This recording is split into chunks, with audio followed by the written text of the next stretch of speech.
Next it is cash budget method.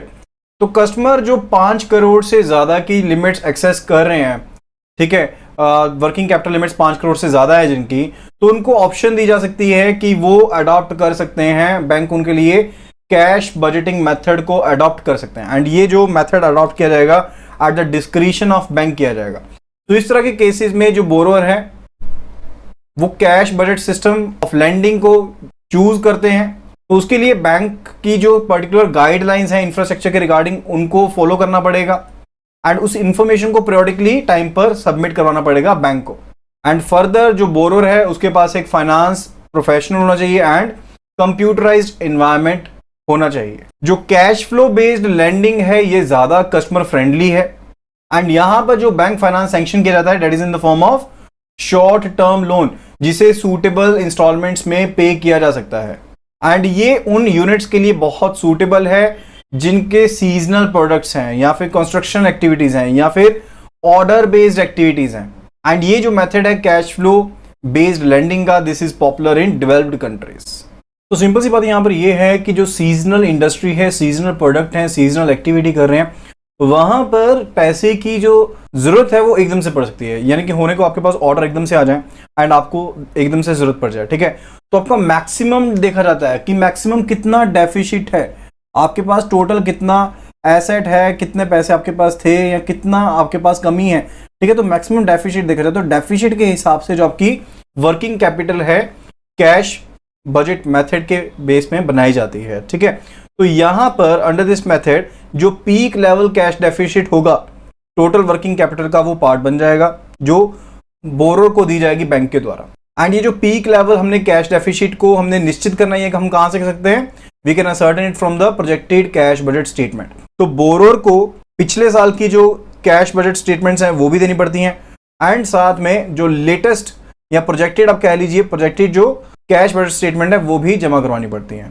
And उसके base पर ही जो डेफिसिट है उसको वर्कआउट किया जाता है एंड जो फाइनेंस है वो प्रोवाइड किया जाता है subject to the availability of the chargeable assets. यानी कि जो ड्राइंग पावर है वो सेट की जाएगी उसी हिसाब से, जितने आपके चार्जेबल एसेट्स हैं उसी के हिसाब से की जाएगी। लेकिन कैलकुलेशन का जो मेथड रहेगा that will be based upon the cash budget statement. And यहां पर जो कंट्रीब्यूशन रहेगी बोरोर की नेट वर्किंग कैपिटल में वो रहेगी कम से कम 25% ऑफ द पीक डेफिसिट। यानी कि मान लीजिए अगर पीक डेफिसिट 1 करोड़ का है तो यहां पर जो लिमिट रहेगी जो मैक्सिमम दी जा सकती है बैंक के द्वारा दैट इज 75%।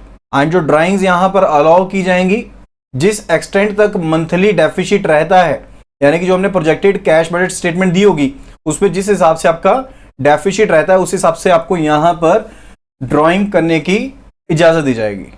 एंड ये जो आपने कैश बजट स्टेटमेंट देनी होती है फॉर द प्रोजेक्टेड ईयर, यानी कि जो प्रोजेक्टेड आपकी रिसिप्ट्स होंगी, पेमेंट्स होंगी नेक्स्ट 12 महीनों के लिए, ये बिजनेस ऑपरेशंस के अकाउंट पर दी जाएंगी, नॉन बिजनेस ऑपरेशंस पर दी जाएगी। यानी कि एक तो जो आपकी मेन इनकम सोर्स है वहां के लिए एंड जो सेकंड आपका नॉन बिजनेस ऑपरेशंस है वहां से जो कैश फ्लो हो रहा है।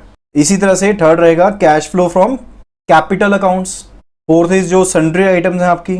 ओके, तो इन सभी अकाउंट्स के ऊपर जो आपकी कैश बजट स्टेटमेंट है for the projected receipts and payments वो प्रोवाइड की जाएंगी बोरोर के द्वारा बैंक को एंड बैंक इसी बेस पर असेस करेगा। साथ के साथ जो बोरोर है उसे क्वार्टरली जो समरी है कैश बुक की वो भी जमा करानी पड़ेगी and MSOD that is monthly select operational data.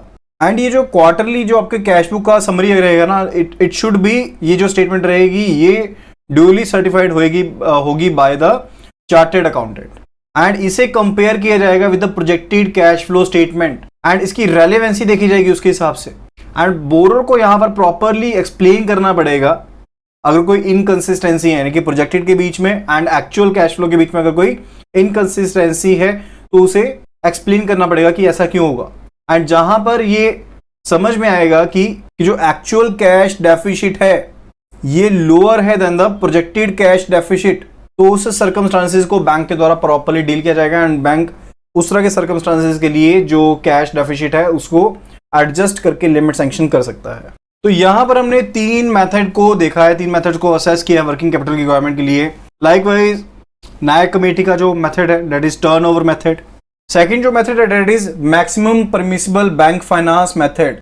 जो कि टंडन कमेटी के द्वारा दिया गया। तो इसमें 3 हमारे पास मेथडोलॉजीज रहती हैं टंडन कमेटी मेथड में। एंड जो थर्ड मेथड है यहाँ पर, that is cash budgeting method, CBM। तो जो नायक कमेटी मेथड है ये वर्कआउट किया जाता है for working capital requirements up to ₹5 crore, यानी कि 5 करोड़ रुपए तक। एंड जो टंडन कमेटी मेथड है applicable in case of working capital requirement above ₹5 crore, 5 crore से ज्यादा है। एंड कैश बजटिंग मेथड भी 5 करोड़ से ज्यादा के लिए इस्तेमाल किया जाता है। ये जो मेथड है नायक कमेटी मेथड है, किस चीज के ऊपर बेस्ड है? जो आपकी प्रोजेक्टेड एनुअल टर्नओवर है। जो कोई भी आपकी प्रोजेक्टेड एनुअल टर्नओवर होगी उसके हिसाब से आपका जो वर्किंग कैपिटल है उसको एनालाइज किया जाएगा एंड असेस किया जाएगा। एंड टंडन कमेटी मेथड जो है ये आपके inventory and receivable holding levels के ऊपर डिपेंड करता है। एंड ये पीक कैश डेफिसिट के ऊपर डिपेंड करता है। पीक कैश डेफिसिट किसी भी टाइम पर जो मैक्सिमम डेफिसिट है उसके ऊपर डिपेंड करता है।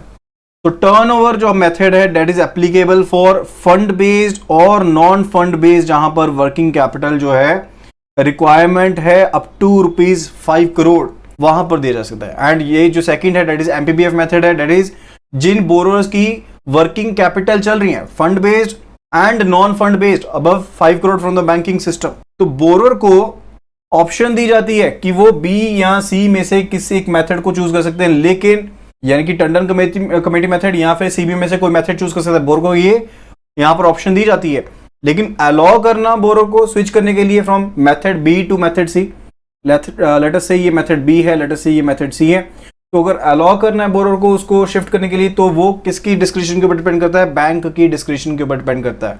एंड साथ ही साथ अगर बोरोअर ऑप्ट करते हैं कि उन्होंने CBM मेथड को इस्तेमाल करना है तो उनकी जिम्मेदारी रहती है कि उन्होंने बैंक को प्रॉपरली सेटिस्फाई करना है regarding the necessity of the infrastructure and जो रिक्वायर्ड इंफॉर्मेशन चाहिए पीरियडिकली उसके regarding. Third thing is regarding the competition किस हिसाब से की जाती है। तो जो भी आपकी प्रोजेक्टेड एनुअल टर्नओवर रहती है उसका 20% जो पार्ट है आप एनुअल टर्नओवर का उसे लिमिट की तरह दे सकते हैं।